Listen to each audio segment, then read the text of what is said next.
Atemlos.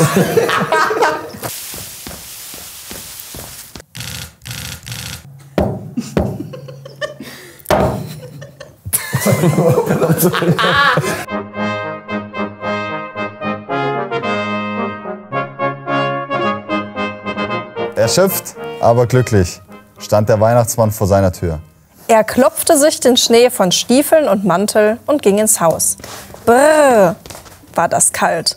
Er schüttelte den letzten Schnee aus dem Bart und rieb sich die Hände. Wo waren die Streichhölzer? Ah, da. Er zündete den Herd an und setzte den Wasserkessel auf. Der Kessel pfiff. Eine große Tasse heiße Schokolade und ein Fichtennadelfußbad, das war es, was er jetzt brauchte. Nach dem Bad stapfte er ins Bett, zog sich die Bettdecke bis über beide Ohren und schlief in der nächsten Sekunde ein.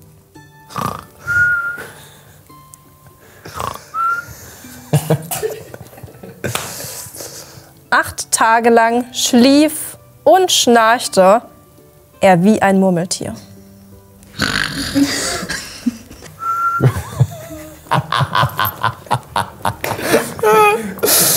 Dann weckte ihn die Sonne.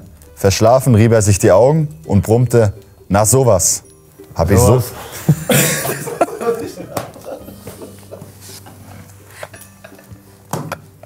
Habe ich so lange geschlafen, dass schon der Frühling da ist? Er schaltete das Radio ein. Zuerst kam Musik von Helene Fischer. Ich sing noch. Okay, nochmal. Doch, du singst jetzt atemlos. Auf gar keinen Fall.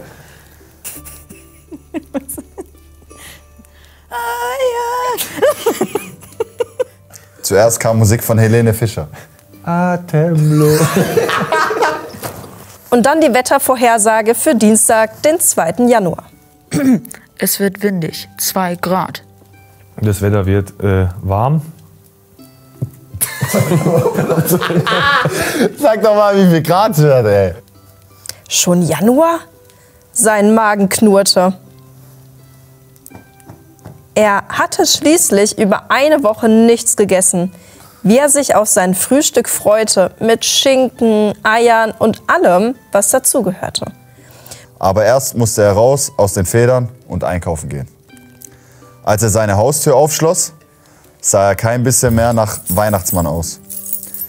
Keiner in der Nachbarschaft wusste, wer er wirklich war. Er holte sein Fahrrad aus dem Schuppen und radelte durch den rauschenden Blätterwald hinunter ins Städtchen. Mit seiner Klingel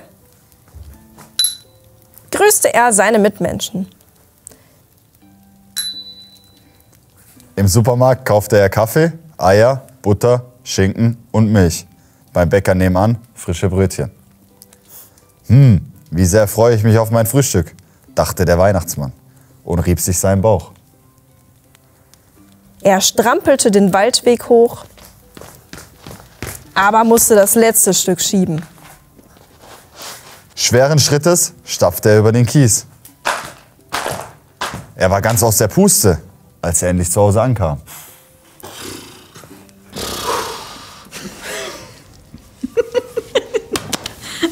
Er frühstückte fast 2 Stunden lang und aß schmatzend nach und nach alle 7 Brötchen.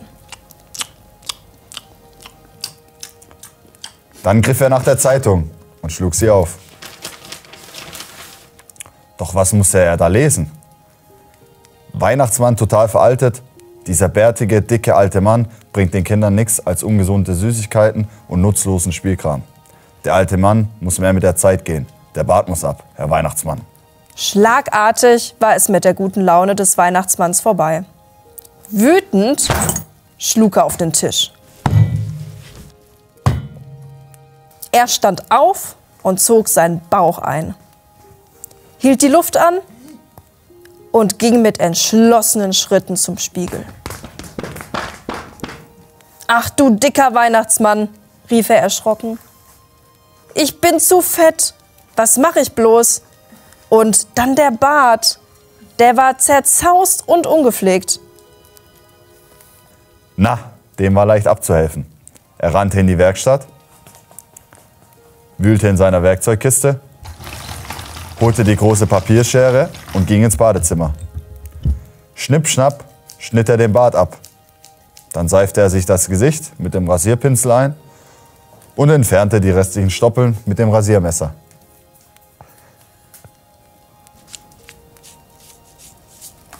Der Bart war ab.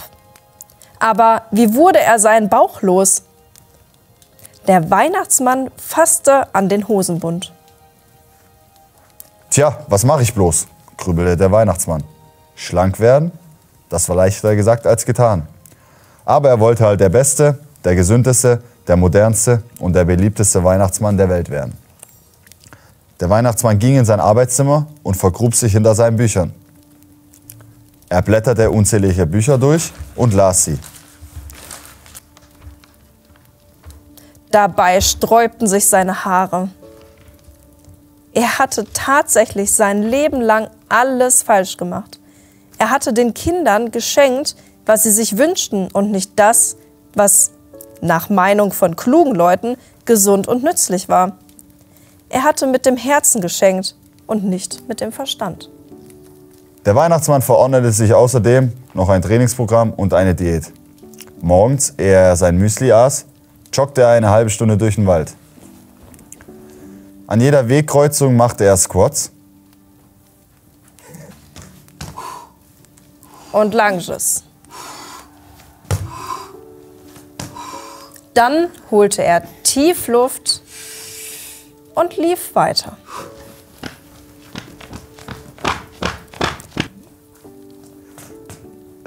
Jeden Dienstag und Donnerstag trainierte er im Bodybuilding-Zentrum des Waldsportvereins. Bizeps-Curls machte er am liebsten. Abends vor dem Schlafengehen und jeden Morgen nach dem Aufstehen boxte er an seinem Punching Ball.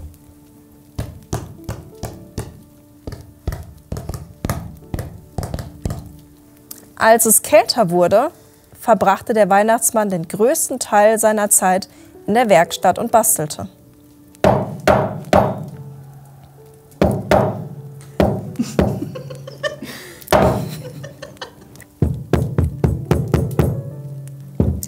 Er folgte den Ratgebern und baute vorwiegend Spielsachen aus Holz.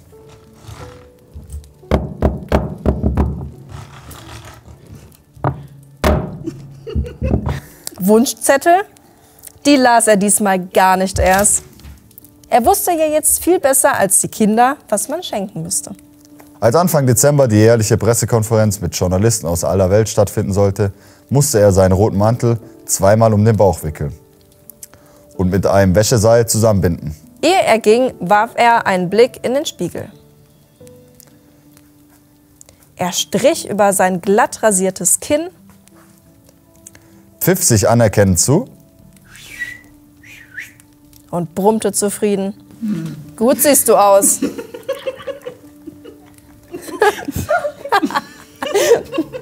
Gut siehst du aus, alter Junge. Sportlich, dynamisch, gesund. Dann radelte er in die Stadt. Im lockeren Laufschritt joggte er die breite Hoteltreppe hinauf und hatte ein Weihnachtslied auf den Lippen.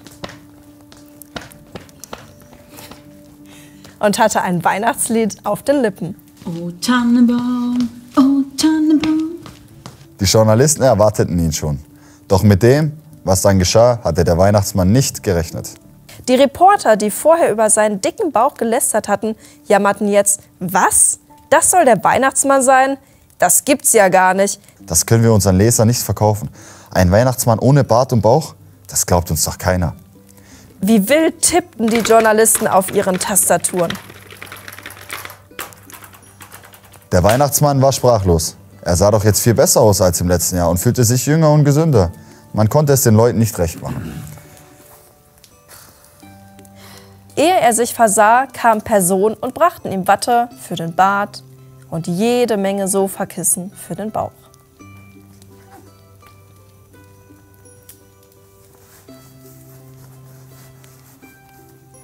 Endlich sah er genauso dick und rund aus wie früher. Die Kameras klickten und Fotografen machten fleißig ihre Bilder für die Titelseiten.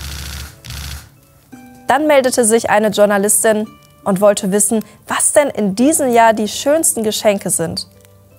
Das ist mein Geheimnis. Wenn vorher alles in der Zeitung steht, ist es ja keine Überraschung mehr, sagte der Weihnachtsmann und zwinkerte der Jungfrau verschmitzt zu. Als der Weihnachtsmann in der Dämmerung durch den Schnee nach Hause stapfte und in der Ferne die Glocken der kleinen Dorfkirche läuteten, dachte er sich, war das ein verrückter Tag? War das ein verrücktes Jahr? aber er hatte auch viel gelernt. Vor allem wusste er jetzt, was das Schönste an seinem Beruf war: die Freude am Schenken. Und die wollte er sich von allen Besserwissern der Welt nicht verderben lassen. Also holte er seinen Schlüssel raus, öffnete seine Tür, Ging rein ins Haus und rasch an die Bastelarbeit.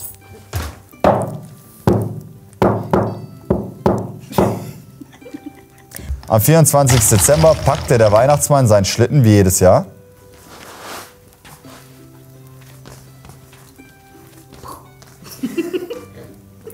Als er fertig war, stoß er einen Jubelschrei aus. Ja. Obendrauf legte er ein besonders schönes Paket. was drin war, das wird nicht verraten. Vielleicht ist es ja für dich.